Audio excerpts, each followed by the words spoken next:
아임사라는 거를 통해서 사람들이랑 뭘 나누고 싶으세요? 브랜드 이름에 사실은 내가 실현하고 싶은 건 다 들어가 있어. 아임사가 이제 인도 철학에서 의미가 불살생, 비폭력 이런 의미거든. 나는 개인적으로 생각할 때 수행을 하건 명상을 하건 성취를 하건 지향이 있어야 된다고 생각하거든.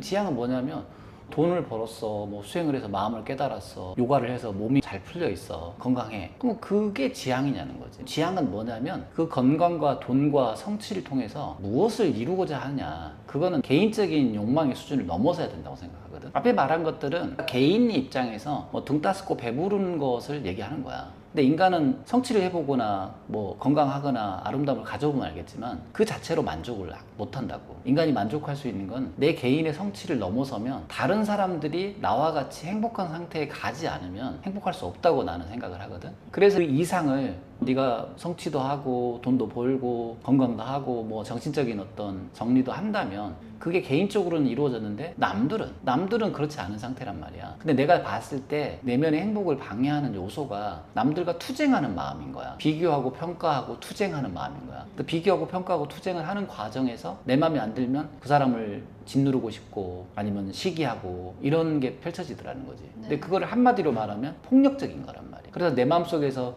타인에 대한 폭력을 행사하지 않는 것들, 비폭력. 이 폭력의 극단적인 형태가 살생이잖아. 소극적인 의미에서는 물리적인 행위로 언어라든지 행위를 통해서 누군가를 다치게 하거나 아프게 하거나 살생하는 것을 하지 말자는 게 소극적 의미의 비폭력, 불살생, 아임사고, 적극적인 의미는 내면 안에서도 누군가를 평가하고 경쟁하고 시기하고 질투하는 그런 투쟁하는 마음을 버리자라는 의미에서 아임사라는 브랜드를 선택을 한 거거든.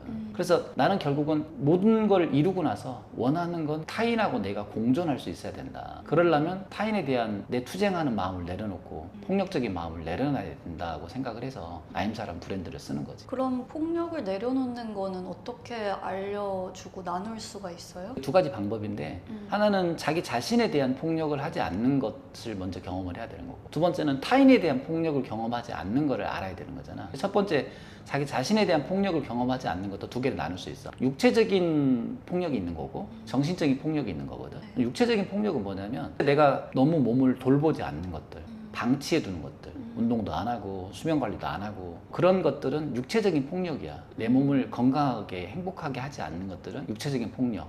또 폭식을 한다거나 음주, 과음을 한다거나 이런 것도 육체적인 폭력인 거지. 아니면 너무 운동이나 신체 노동이나 이런 것들을 과하게 하는 것도 육체적인 의미의 폭력이란 말이야. 그러면 육체가 견딜 수 없단 말이야. 육체가 행복하지 않고 정신이 행복해질 수는 없거든. 그래서 첫 번째는 내 육체를 건강한 상태로 유지하는 거야. 평상시 때 바른 일과를 정해서 일정하게 운동하고 먹고 마시고 휴식하고, 그래서 육체의 안녕이나 복지가 어느 정도 형성이 되는 게 육체적인 폭력을 안 하는 거지. 정신적인 폭력은 뭐냐면 내가 누군가를 미워하고 싫어하고 이런 경우가 있잖아. 내가 누군가를 미워할 때 제일 1번 피해자가 누구냐면 자기 자신이야. 왜냐면 내가 먼저 누군가를 미워한다는 창의력을 발휘해야 되잖아. 얘가 왜 미운지 창의성을 발휘해야 되잖아. 얘는 이래서 싫고 저래서 밉고 이런 감정을 투여해야 되잖아. 에너지를 투여해야 되잖아. 그러니까 내가 생각하는 선하다라는 거는 에너지 낭비가 없는 상태가 선한 상태거든. 근데 누군가를 미워하거나 투쟁하는 마음, 폭력적인 마음이 생기면 얘를 깎아내리기 위해서 온갖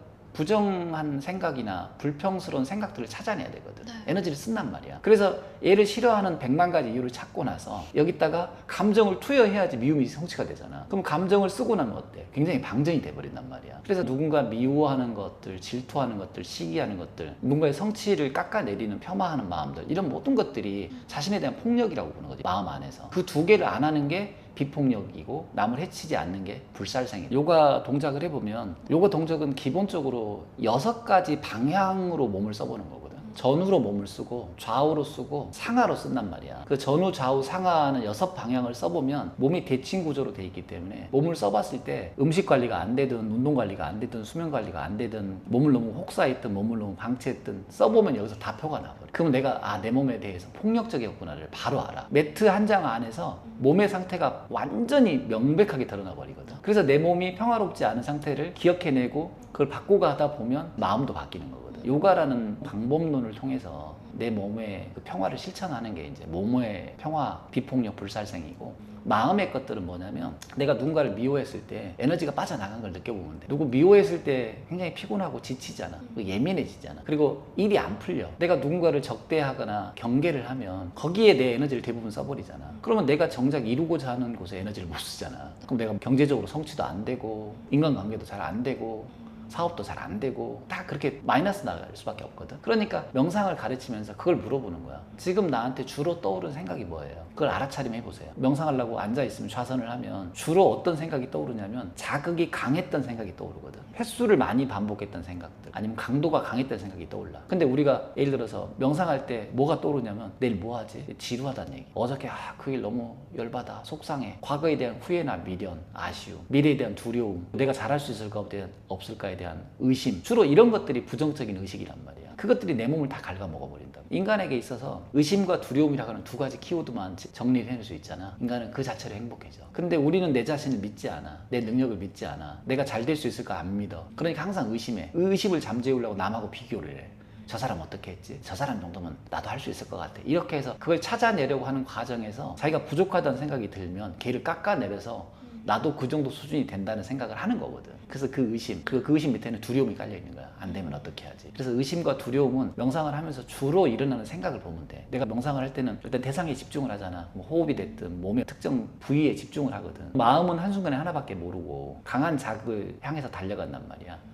그러면 그곳이 마음의 집중의 대상이면 다른 생각과 감정이 일어나지 않아. 왜? 마음은 한순간에 하나밖에 모르기 때문에 센스, 쉽게 말하면 감각을 느끼면 think, 생각을 못하게 돼 있어. 근데 생각이 난다는 건 뭐야? 센스가 재미없다는 얘기지. 그가 올라올 거 아니야. 근데 뭔 생각을 해? 과거에 대한 후회, 미래에 대한 두려움, 평가에 대한 두려움, 누구 미운 거, 아쉬운 거, 실수한 거, 자책하는 거, 이런 거 맨날 생각이 떠오르거든.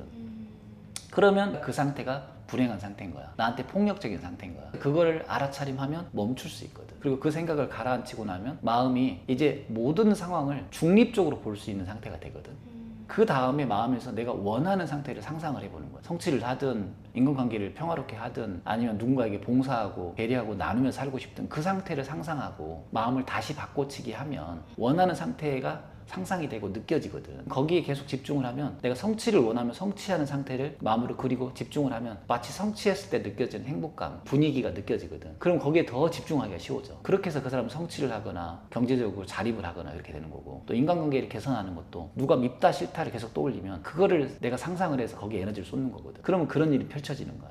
그러지 않으려면 내가 이 사람과 화해하고 서로 소통하고 공감하고 배려하는 상상을 하는 거지. 그러면 그 느낌을 느꼈을 때 둘이 차를 마시면서 담소를 나누고 그때 너무 고마웠어. 그리고 나 이런 미래에 대한 계획이 있는데 좀 조언 좀 해줄 수 있어. 그렇게 서로를 배려하고 챙겨주다 보면 건강한 미래가 펼쳐지잖아. 그러면서 그게 나에게 너무 행복했다는 느낌이 들면 내 현실이 되는 거야. 이게 끌어당김의 법칙이고 명상의 핵심이거든. 끌어당김의 법칙과 명상이 일치해요? 두 개가 정확히 같은 건 아닌데, 명상은 지향 자체가 깨달음이거든. 있는 그대로 보는 거가 명상의 목적인데, 그 과정 안에서 최소한 가치가 중립이고 긍정의 단계를 지나서 모든 걸 정리해낼 수 있기 때문에 끌어당김의 법칙은 누가 부정적인 걸 끌어당기고 싶진 않잖아. 그러니까 명상의 과정 중에 끌어당김의 법칙이 들어있다고 보면 되는 거야. 그걸 잘 활용하면 되는 거고.